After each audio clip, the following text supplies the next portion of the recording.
Why, hello.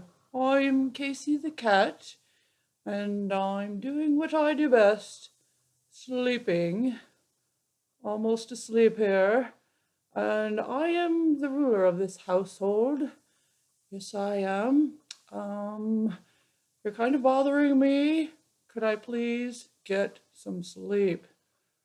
Or some cat treats if you have any. Hey, Casey, what are you doing?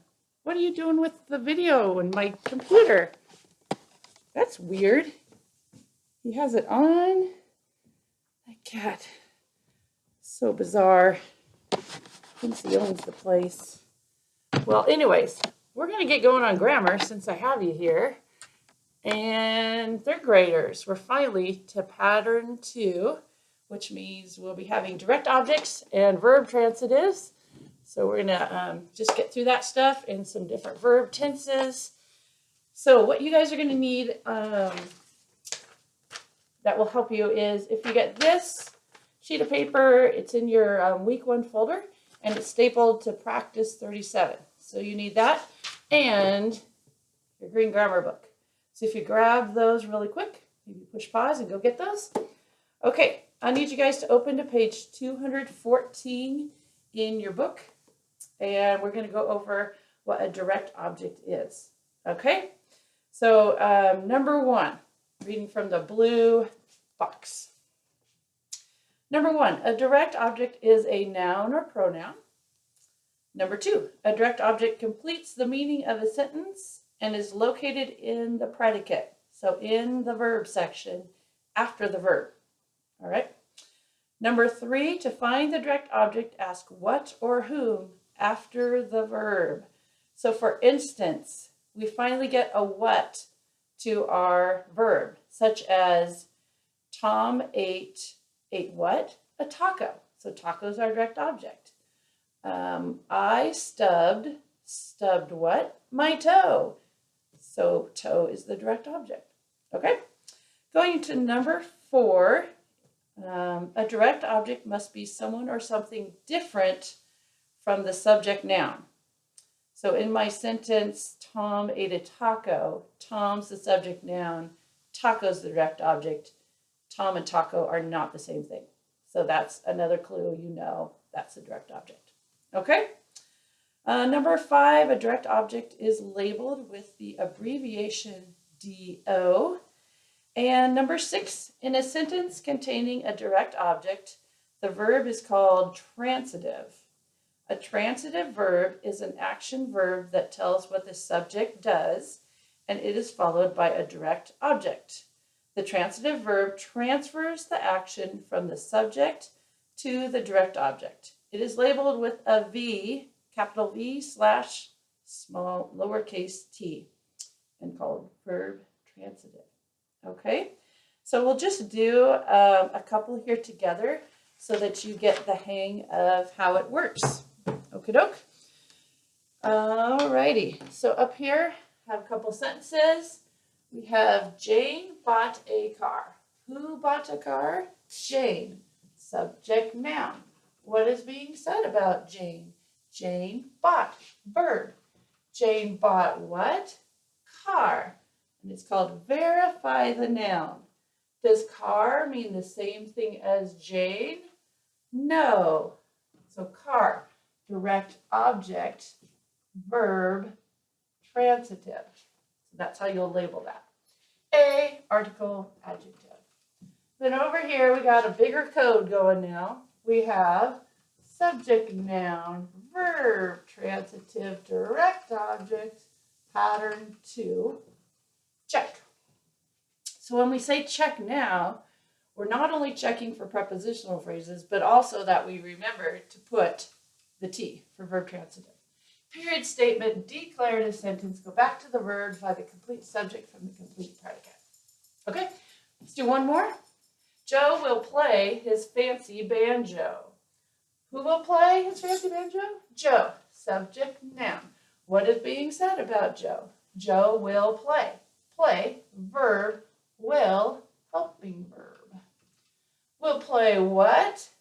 Banjo. Verify the noun. Does banjo mean the same thing as Joe? No. Banjo, direct object, verb, transitive. All right, go back to our banjo. What kind of banjo? Fancy. Adjective. Whose banjo? His. Possessive pronoun, adjective. Subject noun, verb transitive, direct object, pattern to check. Period statement, declarative sentence. Go back to the verb. Since the helping verb's right there, we're going before that. Divide the complete subject from the complete predicate. Okay. I don't know if any of you have got to this yet, but I noticed a mistake that I made because I did give you the answers down below in case you got stuck. You can look there, but try to do them without looking. But on sentence 2, about the 2 beautiful eagles, I made a mistake. After nest, it says high, and high is not an adjective, it's an adverb. All right, so you can fix that. Or just know that it's not right. Okay, let's get back to your book and go to page 215. And it will show noun job chart, this little thing that you get on your practices a lot. And what it's telling us is that now direct objects are nouns as well. So they would also go on the noun chart. Okay, so direct objects. Okay, go ahead and go to page 216. We're going to switch gears here now to verb tenses. So verb tenses, we have present, past, and future. So if you look at the blue box, it's reference 116, and kind of under the blue box, you'll see these white boxes. And those are just quick little ways in case you can't figure out if something's present, past, or future. It gives you a little great clue. So I'm just going to look at those right now. It says a present tense ends with an S or has no S ending. All right, so for example, today or right now, I walk. Today or right now, Sheila walks. So your verb might have an S on the end or no S. Okay, that would be a good clue it's present. For past tense, yesterday or this morning, I walked. So have an ED. All right, sometimes there are verbs, when you change them to past tense, that you just change the spelling on them. So for example, if I have the verb eat, I don't say yesterday I eated a pie. I change it to yesterday I ate a pie. Okay, so past tense are going to either end with an ED or change the spelling, change the word.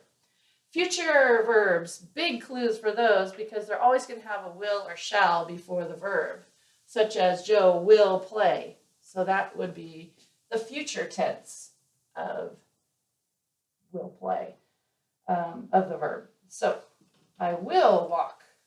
Tomorrow I will walk to the store, or I shall walk to the store. Okay, going to page 217, you should have the blue box that talks about regular and irregular verbs. I'm just going to explain it, but if you need to review it more, that's where you can look at what this means. So, regular and irregular verbs. Thinking verbs, verbs, verbs. So, when we go back to our past one, walk is actually a regular verb because when I changed it to past tense, I added an ED.